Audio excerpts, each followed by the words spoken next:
na luxury vehicle ang ayaw pakawalan ng mag-asawang Diskaya, ayon sa Bureau of Customs. Pinulong naman ng Independent Commission for Infrastructure ang ilang ahensya para talakayin ang pagbawi sa mga ari-arian o perang posibleng nakubra dahil sa flood control projects. Nakatutok si Joseph Moro. Ito ang Rolls-Royce na pagmamayari ng mga Diskaya na nagkakahalagang 42 million pesos. Ito yung may payong na sabi ni Sara Diskaya na dahilan kung bakit niya binili ito. Isa ito sa 7 luxury vehicle ng mga Diskaya na isusubasta o ipapabid na ng Bureau of Customs sa November 15. Ayon sa Customs, hindi na pumalag ang mga Diskaya sa pagsusubasta ng 7. Kasama yung payong, sir, sa Of course. Accessory follows the principles. They submitted a voluntary forfeiture, meaning to say that they'll no longer contest yung 7 vehicles. No? Ito yung no import entry, saka no certificate of payment. Pero may 6 pa na ayaw pakawala ng mga Diskaya at gusto na lamang nilang magbayad ng mga multa.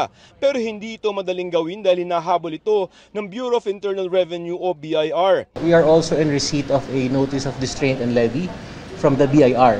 So that covers personal properties. Ayon sa BOC, ila-live stream ang bidding at maaaring makakolekta ang gobyerno ng simula 200 million pesos. Pinag-aaralan pa rin naman kung sa Customs o sa BIR mapupunta ang isinoling luxury vehicles ni dating Public Works and Highways Assistant District Engineer Bryce Hernandez dahil legal ang mga papel nito pero inaalam pa kung tama ang binayarang tax. Isang Customs sa mga ahensyang pinulong ng Independent Commission for Infrastructure o ICI para pag-usapan kung paano babawiin ang perang nakulimbat galing sa mga maanumalyang flood control projects. Kasama rin sa pulong iba pang ahensya tulad ng Ombudsman, Office of the Solicitor General, Department of Public Works and Highways o DPWH, Civil Aviation Authority of the Philippines o CAAP, Anti-Money Laundering Council o AMLC, Justice Department at National Bureau of Investigation o NBI. Want the right hand to know what the left hand is doing. This is actually a unified approach to a heinous, scandalous crime that happened to our country. Every peso na ninakaw ay planong piso na wala sa ating bansa.